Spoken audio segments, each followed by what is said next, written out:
सभी को मेरा प्रणाम। आज मैं पुनः अपने चैनल के माध्यम से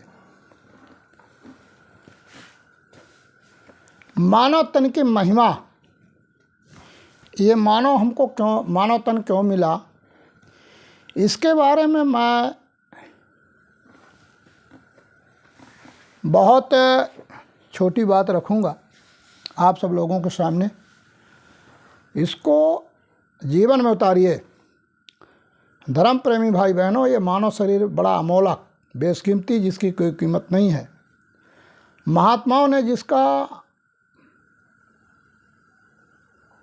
वर्णन किया 4 वेद 6 शास्त्र 18 पुराण 19 उपनिषद में, तो मानव तन के बारे में आज मैं कुछ बातें आपके सामने रखूँगा। आप सब लोग इसको सुनिए और मेरे बातों पर गंभीरता लीजिए कि वास्तव में मानव शरीर हमको क्यों मिला था। तो मैं एक चेतावनी भी लेके आऊँगा, एक चेतावनी बोलूँगा, इसके बाद उसके संबंध में बात करूँगा। तो बहुत बहुत धन्यवाद देता हूँ। ये मानव शरीर मिला हमको और इस मानव शरीर के बारे में मैं कुछ बातें रखूँगा।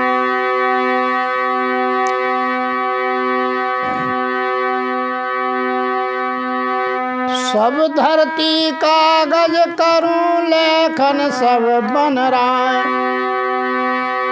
सब धरती कागज करूं लेखन सब बन रहा, 7 समुद्र का मस करूं गुरु गुण लिखा न जाए, तो 3 लोक 9 खंड में गुरु से बड़ा न कोई, करता करे न कर सके गुरु करे सो। ये जिंदगी 4 दिन के लिए मिली है, जिसमें एक चेतावनी है।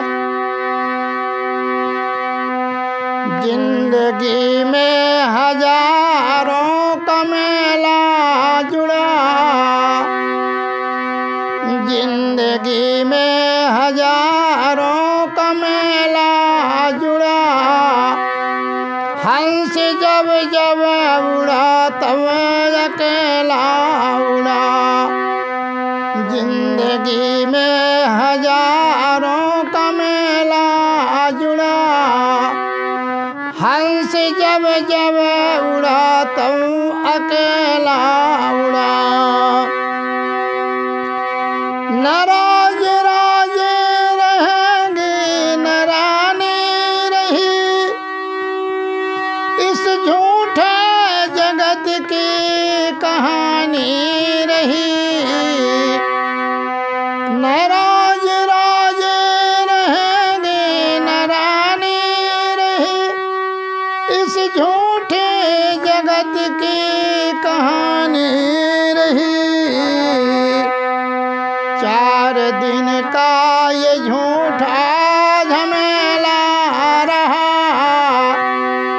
4 दिन का ये झूठा झमेला रहा, हंस जब जब उड़ा तब अकेला उड़ा, जिंदगी में हजारों का मेला लगा, जिंदगी में हजारों का मेला जुड़ा, हंस जब जब उड़ा तब अकेला उड़ा। फिर क्या करें? भूल सुतदार भाई परिवार में, छोड़ देंगे तुझे सब मझधार में। चेताते हैं कि आप भाई बंधु कुटुंब परिवार के बीच में फूले हो और ये झूठे हैं, ये सब बीच में मिले हैं और छोड़ के चले जाएंगे। भूल सुतदार भाई परिवार में, छोड़ देंगे तुझे सब मझधार में। जय गुरुदेव भगवन तन तुम नाम लो, जय गुरुदेव भगवन का तुम नाम लो। नाम का नाता जग में सदा से रहा, जिंदगी में हजारों का मेला जुड़ा, जिंदगी में हजारों का मेला जुड़ा। हंस जब जब उड़ा तब अकेला उड़ा। फिर क्या कहा? कर्म करने की आजादी तुमको मिली, चाहे अच्छा करो चाहे कर लो बुरा। कर्म करने की आजादी तुमको मिली, चाहे अच्छा करो चाहे कर लो बुरा। पेशी होगी जब यमराज दरबार में, एक दिन जब पेशी होगी, जब जीवात्मा निकलेगी और शरीर छोड़कर अपने निज धाम जाएगी, जब वहाँ अदालत में खड़ी होगी तब वहाँ का पता लगाना पड़ेगा। तब क्या कहा? पेशी होगी जब यमराज दरबार में, कारण कोई सिफारिश न तेरा चला। जिंदगी में हजारों का मेला जुड़ा, हंस जब जब उड़ा तब अकेला उड़ा। जय गुरुदेव। महात्माओं ने कहा कि ये जिंदगी जो हमको आपको मिली है, ये केवल 4 दिन के श्वासों की पूंजी मिली है प्रेमियों, और हम आप इस श्वासों की पूंजी में इतना नहीं समझ पाए, मानव कदर नहीं कर पाए। कहा 4 खान 84 लाख योनियों में मनुष्य का शरीर केवल सर्वश्रेष्ठ है। बाकी जितनी योनियाँ हैं आई हैं, ये सब भोग योनि है। महात्माओं ने कहा कि इस मनुष्य योनि में जो जीवात्मा आई है और जिसके कारण हम इस शरीर में रह करके और इस जीवात्मा का कल्याण कर सकते हैं और परमात्मा को हम पा सकते हैं, तो परंतु ये काम हम आप कैसे कर पाएंगे? जब हम किसी जानकार के पास, किसी महात्मा के पास, किसी फकीर के पास जाएंगे, जब जानकार भेदी महापुरुष मिलेंगे और उनके शरण में जाएंगे, तब ये हमको रास्ता मिलेगा, तब तो हम संभव है। क्योंकि मनुष्य योनि कर्म योनि है, बाकी जितनी धरती पर जीव हैं ये सब भोग योनि है। इसलिए प्रेमियों, महात्माओं ने कहा कि ये मानव शरीर श्रेष्ठ है।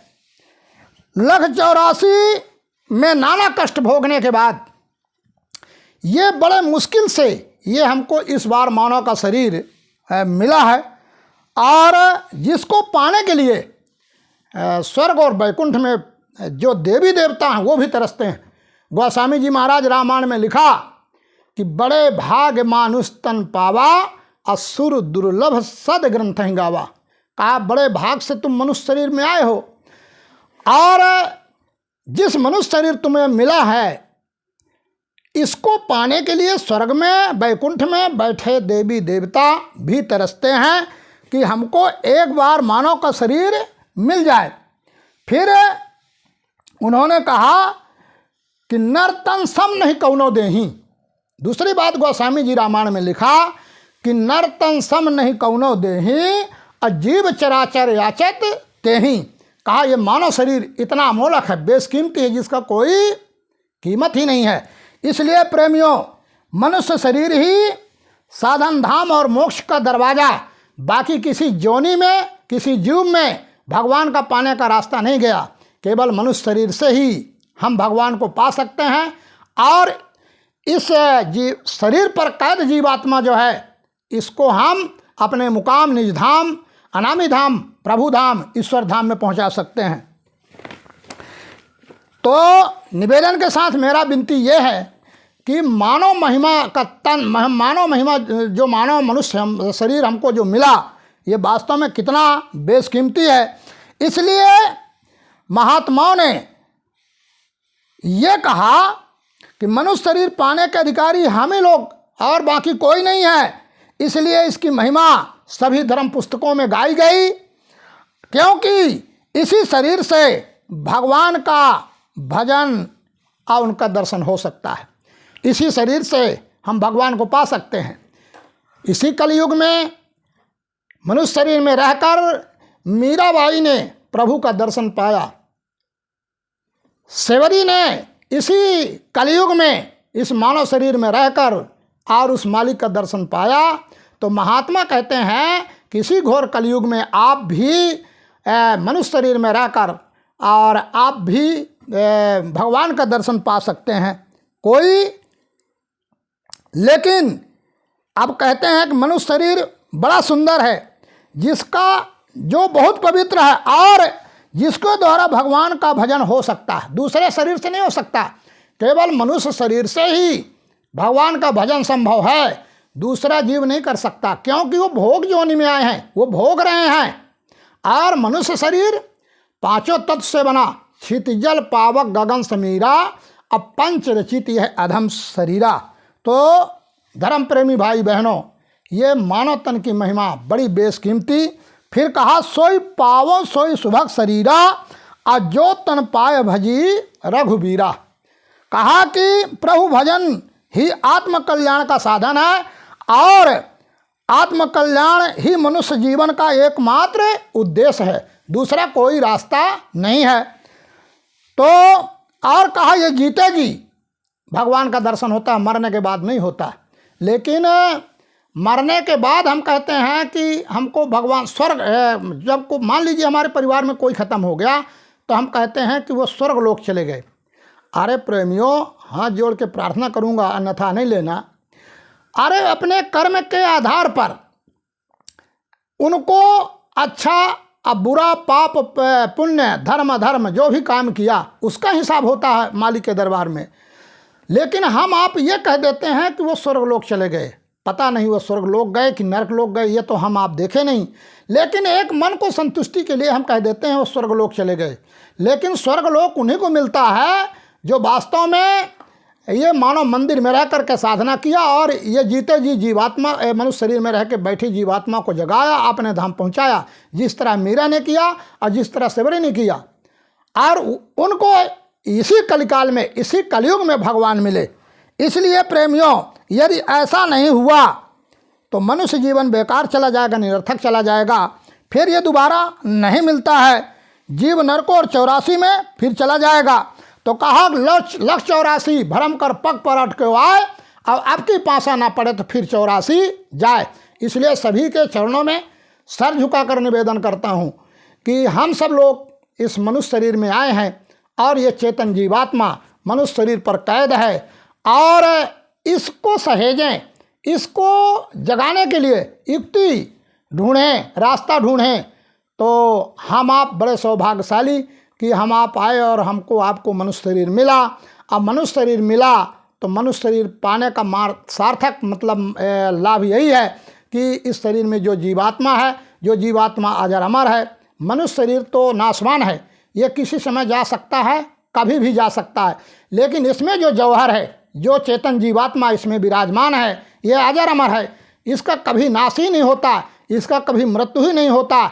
लेकिन कर्म करता है शरीर और जीवात्मा सजा भोगती है। इसलिए प्रेमियों, आप सबके चरणों में सर झुकाकर प्रार्थना करते हैं कि हम आप जो है मानव शरीर में आए हैं और मानव शरीर में आकर के और इस मानव तन की महिमा जो हमारे वेद पुराण 4 वेद 6 शास्त्र 18 पुराण 19 उपनिषद जो संदेश हमको देते हैं, जो हमको सच्चा रास्ता बताते हैं, यदि उस रास्ते पर हम आप चलते हैं तो वास्तव में हमारा मानव कल्याण हो सकता है। अन्यथा हम पुनः अपने कर्म के आधार पर हमारा हिसाब होना है।